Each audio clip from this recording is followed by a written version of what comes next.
Guys, just thought I'd make a quick little video before I head to work because I gotta go to work in like 10 minutes.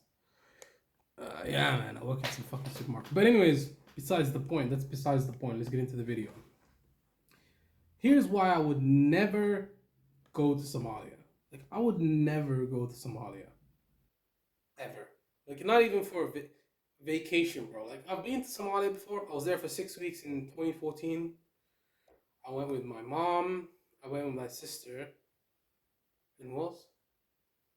That's it, right? My sister and my mom. Yeah, it wasn't fun. I mean, the place sucked. Oh yeah, I went with my aunt as well, my mom's sister, so my great aunt. I don't know. I don't give a fuck. But we went there. It sucked, man. The whole experience was bad. I vomited the first day I was there. I vomited multiple days when I was there because of the diet. The diet was just so disgusting that it made me vomit. Like it's disgusting, basically.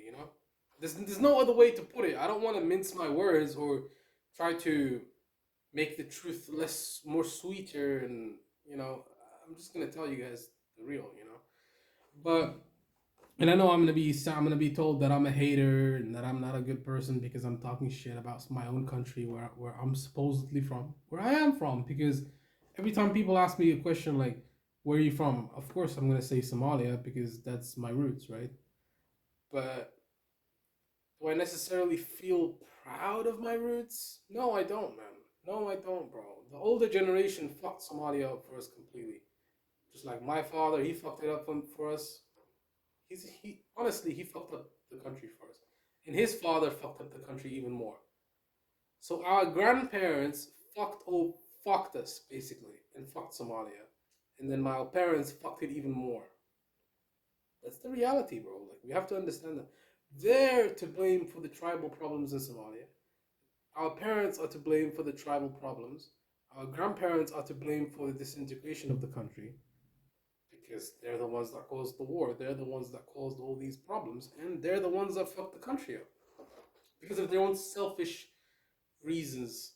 I want to control Puntland. Oh, I don't want you guys to come over here. Oh, I don't want you guys to have influence in Jubaland. Oh, I don't want you guys to have influence in Somaliland. Oh, I don't want you guys to be in government in Mogadishu because you're not from this tribe. Like that's basically all it's about. Tribal politics. That's pretty much it. I don't want this guy to be in office because he's Habib Gideon and I'm fucking I don't even know clans that much, but he's Habib Gideon and I'm Red Hoyo or something. I don't know. And it's like, okay, he's from a different place than you. Does that mean that you guys have to be enemies? Like, what kind of medieval concept is this? That shit used to happen in the Middle Ages, bro, in this country or in England or whatever. They used to fight over family ties. That's like hundreds of years ago. That's 1600s, bro. And we're still stuck in the 1600s. So it is what it is. I don't want to go back there. I'm good. I'm a Dutch citizen now. I don't have to go to that country. I'm not going there. Um and by the way, I'm gonna tell you guys a little bit more information. My dad tried to trick me multiple times to go to Somalia. He tried to trick me so many times, dude. So many times because I don't know, I guess it was some kind of yeah, but I was too smart. Like I wasn't gonna fall for those tricks. Like there was no way I was gonna go to Somalia without there was no way I was gonna go actually, period. No conditions attached because I kinda understood the assignment. I understood the assignment, bro. Some other people didn't. I understood that if I went there at that particular time, I would probably be left there to my own devices and left there to do whatever. And Somalia is basically the land of the Wild West. But if you're under some type of tribal protection in terms of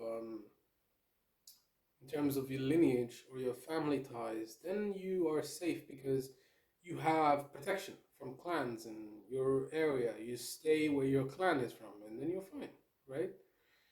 That's basically everything. That's exactly what Somalia is all about: family ties and clans. Even though the country is fragmented and the country is not really united, we have a country like Somaliland that's trying to get independence, And then my father doesn't want them to get independence. He says we'll be weaker if we divide as a country, but we're already divided along clan lines. We're divided along tribal. We're divided on every single issue as a society. We're divided. They have their own passport. They have their own government. They have their own prime minister. They have their own parliament. They have their own currency. They have their own passport. Everything. We're already divided, bro. Like that ship has already long sailed away. That ship's already sailed, fam. And you're trying to say, "Oh, we need unity." Well, that's never gonna happen. You know, this Somali Wayne idea that people have, it's kind of like a myth, to be honest. Let me try this. Yeah, man, I gotta go to work soon, so I'm gonna wrap this up. But um, yeah, I mean, yeah, I don't know, man. Like, I don't see how that country can survive as a country if it's gonna continue like this. It's just gonna be like more and more conflict and more and more. Yeah, I've already pretty much given up on Somalia. Like, I don't necessarily think that the country will ever. Obviously, it's improved, but has it improved to the point where it's safe for people to visit and go there? No, it's not. You can only go to the place your clan is from. You can't visit other regions, bro. Like, what are you talking about? How is it safe now? It's not. You can't just freely travel across the country because it's like the Wild West, bro. I don't know. You probably need some permission. It's ridiculous, man. Somalia is ridiculous. And I blame my father. I blame his dad. I blame I don't just blame him. I also blame everyone else that was part of his generation. It takes more than one person to cause all these problems. But I think he actually liked Siad Barre, the dictator. Yeah, I mean, he liked him. He always, whenever I used to ask my dad, "Oh, hi, what do you think about Siad Barre?" He was like, "Oh, he was a good dictator, man. He was a good dictator." I'm like, "What? He killed millions of people." Yeah, he did, but there's also positive things that we can say about him, not just the negative. You also have to look at both sides of the coin. And I'm like, so what about Hitler? He was a genocidal dictator. Do we have to look at both sides of the coin for him too? Like, what kind of ridiculousness are you talking about, bro?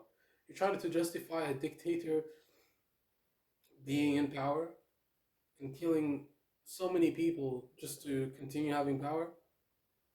And he's like, yeah, that's basically politics, you know? And I'm like, wow, okay. You're the reason Somalia is the way it is and people like you. You know what I'm saying? So spare me the woe is me and all this, and spare me the tactics like saying, oh, I'm a self hater. Yeah, spare me that. We're not in high school anymore. But yeah, I gotta go to work soon, so I'm gonna wrap this video up even quicker. I was gonna make it 10 minutes, probably make it 9 minutes, but yeah, Somalia, man, I don't think it's gonna get better anytime soon. And that's quite sad to think about. Obviously, I'm also part of the problem, right? Because I'm Somali. Yeah, but I have no connection with that land. Like, I didn't grow up there. I didn't grow up there. I do speak the language in terms of speaking it. I mean, I speak it on a very elementary level. I don't really speak it that well. I'm gonna tell you guys the truth. But what is the reason for me to learn Somali? Like, what the fuck is the point? Like, what kind of relevance does that language hold in terms of the international community? What kind of relevance does the Somali language hold in on the world stage? What kind of relevance does the Somali language hold in politics? Nothing, zero. There's no power there. It's we're a fragmented society, bro. We don't have any power. And then when we go abroad to these other countries in the West, we're at the bottom of society because we're not a cohesive group. We're not united even when we're abroad. You know, so these are some things that Somali people should probably think about and try to like kind of look at as, but they won't. Things will always stay the same the way they are, and that's why Somalia will never improve. I'm only gonna be moving forward thinking about myself at this point. You know, Somalia, I've kind of just given up on it.